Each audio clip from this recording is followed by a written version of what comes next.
Alhamdulillah. In the name of Allah subhanahu wa ta'ala, the most gracious, the most merciful, peace and blessings be upon our beloved Prophet Muhammad sallallahu alayhi wasallam. My beloved brothers and sisters, I want to begin today by asking you to walk through the front door of your own home in your mind. When you turn that key and step inside, what is the very first feeling that hits your heart? Do you feel a wave of coolness and tranquility wash over you, like you have just entered a sanctuary of peace? Or do you feel a sudden tightness in your chest? Do you feel an unexplained heaviness? Many of us spend thousands of dollars decorating our homes. We buy the most expensive sofas. We paint the walls with the trendiest colors. We install the best lighting. Yet, despite all this luxury, the house feels empty. It feels cold. Arguments break out over nothing. The money comes in at the start of the month and vanishes by the middle of the week. The children are restless. The spouses are distant. We blame the economy. We blame the stress of work. We blame each other. But have you ever stopped to think that the problem might not be the people? What if the problem is the environment? What if there are things sitting right there in your living room that are silently blocking the mercy of Allah from entering? We are searching for something called Barakah. In English, we translate this as blessing, but it means so much more than that. Barakah is the invisible soldier of Allah. It is a divine attachment that makes a little bit feel like a lot. It is the spiritual energy that brings calm to chaos. When barakah is in your time, you achieve in an hour what takes others a day. When barakah is in your wealth, your salary covers your needs and you still have enough to give charity. When barakah is in your home, your family finds joy in just sitting together. But barakah is very sensitive. It is like a fragile bird. It will not build its nest in a tree that is on fire. It will not stay in a place that is hostile to its nature. There are specific items and habits that act as repellents to this blessing. They are like spiritual toxins. You cannot invite the angels of mercy into a room that is filled with the things they hate.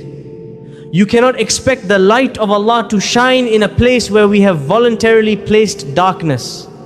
Allah Almighty gives us a beautiful formula for attracting this blessing in the Quran. He tells us that the opening of the gates of provision is not about hard work alone. It is about the state of the community and the home. He says in Surah Al-A'raf, "And if only the people of the cities had believed and feared Allah, we would have opened upon them blessings from the heaven and the earth." Notice the condition: belief and taqwa. Taqwa means being conscious of what pleases Allah and what displeases Him. It means auditing your home. It means looking at your shelves and your walls and asking if these objects are pleasing to the owner of the house. Yes, you own the deed, but Allah owns the space. If we violate His rules within His space, the blessings stop flowing. The Prophet Muhammad, peace and blessings be upon him, gave us a profound example to help us understand the spiritual vibe of a home. He explained that a house is alive or dead based on what happens inside it. He said, the house in which remembrance of Allah is made and the house in which Allah is not remembered are like the living and the dead. This teaches us that a house without the connection to Allah is just a graveyard with furniture. But even if you remember Allah, you must ensure you haven't placed obstacles in your home that contradict that remembrance. Today, we are going to identify 3 specific things that might be turning your living home into a dead zone. We are going to learn how to remove them so we can open the windows of our lives to the fresh air of barakah. My beloved brothers and sisters, let us approach the first item we must consider removing with an open heart. I know that what I am about to say might be difficult for some of you. We live in a time where we love to capture memories. We love art. We love to display the faces of those we admire. You might have a large portrait of your ancestors hanging in the living room. You might have statues or figurines of animals decorating your shelves. You might think these are just harmless decorations. You might think they are just expressions of culture or love. But we have to ask ourselves a very serious question. Do we value the decoration of the wall more than the presence of the angels? We are taught in our beautiful faith that there are certain visual representations that act as a do not enter sign for the angels of mercy. These are the angels that bring peace. These are the angels that bring protection. These are the angels that bring barakah. When we display images of animate beings, specifically statues or hand-drawn portraits of humans and animals, we are unknowingly creating an environment that repels these blessed visitors. Imagine you invite a very special guest to your home. You know this guest is allergic to smoke, but you insist on lighting a fire right in the middle of the room. The guest will stand at the door and leave. They will not enter. This is exactly what happens with the angels. The Prophet Muhammad, peace and blessings be upon him, gave us a very clear warning about this. He did not say this to restrict our creativity. He said this to protect our spiritual ecosystem. He said, the angels do not enter a house in which there is a dog or a picture of an animate being. Think about the implications of that statement. If the angels of mercy do not enter, who takes their place? A vacuum is always filled. If the light stays out, the darkness creeps in. This is why you might feel a strange heaviness in a room full of statues or portraits. You might feel like there is a lack of tranquility. It is because the spiritual atmosphere has been compromised. We must prioritize the unseen reality over the visible beauty. We must prioritize the pleasure of the Creator over the trends of interior design. It is a sacrifice. I know it is hard to take down that painting. I know it is hard to put away those figurines. But when you do it for the sake of Allah, He replaces it with something much better. He replaces it with a sense of serenity that no painting can provide. Allah Almighty commands us in the Quran to respond to His guidance because it is the source of our true life. He reminds us that His rules are not there to burden us, but to revive us. He says, "O you who have believed, respond to Allah and to the Messenger when He calls you to that which gives you life." This instruction to remove these items is part of what gives your home life. It breathes the spirit back into your walls. It clears the air for the blessings to descend. So I encourage you to walk through your home today. Look at your walls. Look at your shelves. If you see statues or hung portraits of living beings, respectfully take them down. Store them away. Replace them with calligraphy or beautiful landscapes or nature. Make your home a welcoming place for the angels, and you will see how the barakah returns to your family. And before we move to the next reminder, I ask you kindly, if this touched your heart even a little, take a moment to like this video, subscribe to this channel, and write a comment below. Tell me where in the world you are listening from. My beloved brothers and sisters, we now move to the second thing that must be removed from our homes. This one is not seen with the eyes, it is heard with the ears. But its effect on the soul is just as powerful as any physical object. I am talking about the constant noise of disobedience. Specifically, I am talking about the presence of musical instruments and the habit of filling our rooms with loud, heedless entertainment. We often complain that our homes feel chaotic. We say that there is no peace. We say that our children are hyperactive and aggressive. We say that our hearts feel restless. But have we audited the soundscape of our living space? What are your walls listening to every day? Are they soaking in the verses of the Quran, or are they vibrating with lyrics that promote indecency, drugs, and forgottenness of Allah? We must understand a fundamental rule of the spiritual heart. The heart is a vessel. it can only hold one dominant love at a time. The scholars have taught us that the love of the Quran and the love of music cannot coexist in the heart of a believer. One will eventually drive the other one out. It is like trying to mix oil and water. They will separate. If your house is filled with the music of the world, the angels of mercy find no place to sit. The environment becomes charged with a different kind of energy.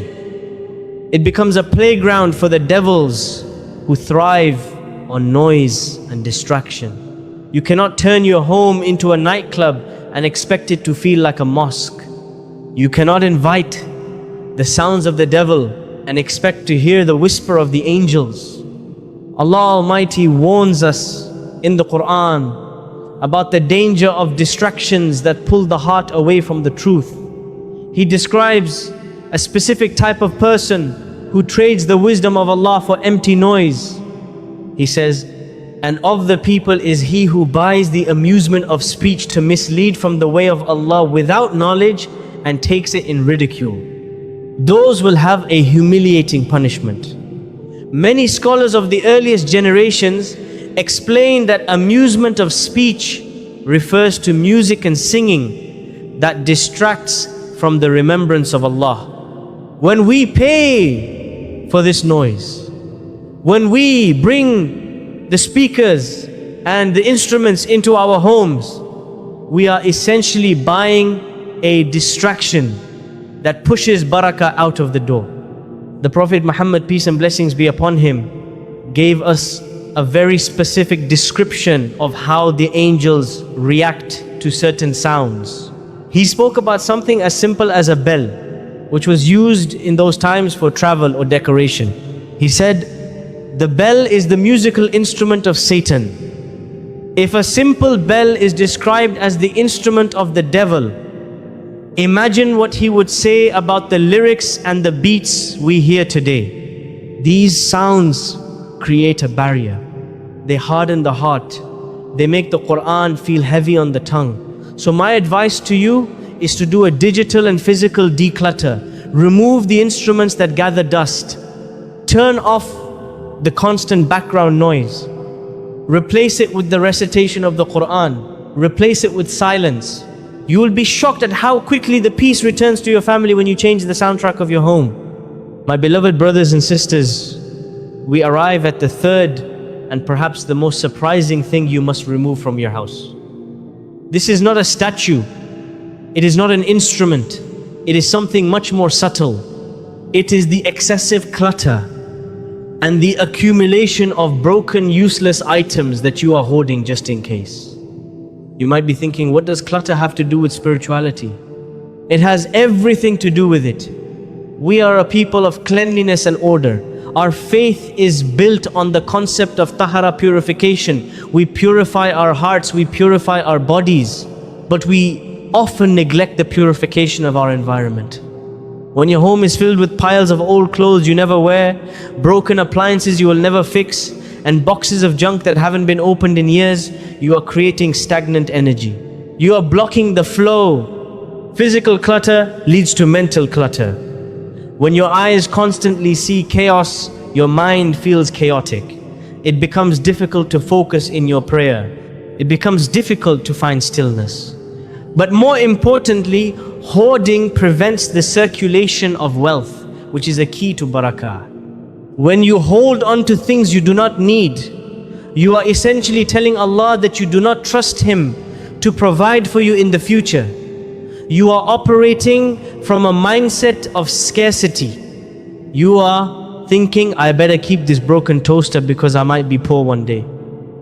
This fear acts as a wall against the abundance of Allah. Barakah comes from flow. It comes from giving. It comes from circulating. When you clean out your closet and give those clothes to someone who needs them, you are opening space for new blessings to enter. Allah Almighty describes the successful believers as those who turn away from uselessness. They do not let their lives or their homes become filled with things that have no purpose. He says in Suratul Mu'minun, and they who turn away from ill speech and vain things, laghu, refers to anything that is vain or useless. A house full of junk is a house full of lagh. It is dead weight. It occupies space but provides no benefit. It gathers dust and becomes a home for insects and pests, which are also discouraged in our tradition. By removing this dead weight, you are literally lightening the load on your family's shoulders. The Prophet Muhammad, peace and blessings be upon him, taught us a beautiful principle about cleanliness and its connection to the divine. He wanted our homes to be distinct from those who do not care about purity. He said, "Verily, Allah is pure and loves purity, clean and loves cleanliness, noble and loves nobility, generous and loves generosity." So clean your courtyards. Notice the connection between generosity and cleanliness. When you clean, you find things to give away. You become generous. And when you are generous, Allah is generous with you. So I challenge you to go to that one room, you know the one I'm talking about. The storage room, the garage, the junk drawer. Clear it out. Give it away. Throw it out. Create space. You will feel a physical and spiritual lightness immediately. You are making room for the angels to breathe in your home. My beloved brothers and sisters, we have reached the end of our journey today. We have walked through the rooms of our houses together. We have identified the barriers. We have spoken about removing the statues and images that repel the angels. We have spoken about silencing the music that distracts the soul. We have spoken about clearing the clutter that blocks the flow of blessings. But there is one final home that we must discuss. It is the most important home of all. It is the home that you carry with you wherever you go. I am talking about your heart. You see, you can have the cleanest house in the world. You can have bare walls and silence and minimalism. But if your heart is full of the clutter of jealousy, the noise of hatred, and the idols of arrogance, then the barakah will still be missing. The external cleaning is only a reflection of the internal state. We remove the physical statues to remind ourselves, to remove the idol of the ego from our hearts.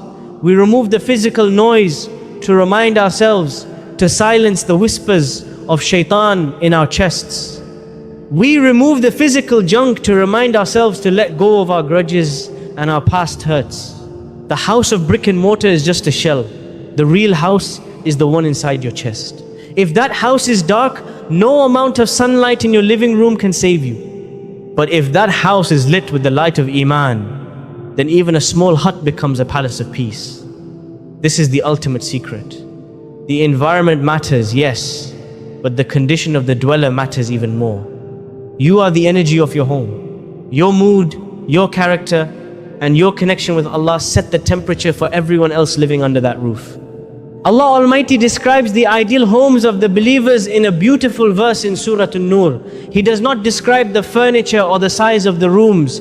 He describes the purpose of the building. He says, in houses which Allah has ordered to be raised, and that His name be mentioned therein, exalting Him within them in the morning and the evenings. This is the definition of a blessed home. It is a place where Allah has given permission for His name to be raised. When you remove the sins we discussed, you are essentially applying for that divine permission. You are saying, "Oh Allah, I have cleaned this space for you, so please fill it with your light." The Prophet Muhammad, peace and blessings be upon him, taught us that the state of the external world is entirely dependent on the state of the internal heart. He gave us a medical and spiritual fact that sums up everything we have discussed. He said, "Beware, in the body there is a piece of flesh. If it is sound, the whole body is sound. And if it is corrupt, the whole body is corrupt. And behold, it is the heart." Apply this to your house.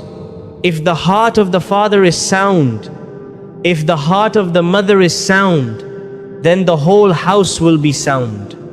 So as you go forth today to clean your physical shelves, take a moment to dust off your heart as well. Forgive those who hurt you. Ask Allah to remove the love of the world from your chest. Let us close with a sincere prayer for our homes. I want you to say Ameen from the bottom of your soul. O Allah, bless our homes and make them gardens of peace. O Allah, remove from our houses everything that displeases you and fill them with everything that brings us closer to you. O Allah, protect our families from the evil eye, from envy and from the whispers of the devils. O Allah, put barakah in our time, in our wealth and in our children. Make our homes places where your name is mentioned day and night, and make them a gateway to your paradise. Ameen.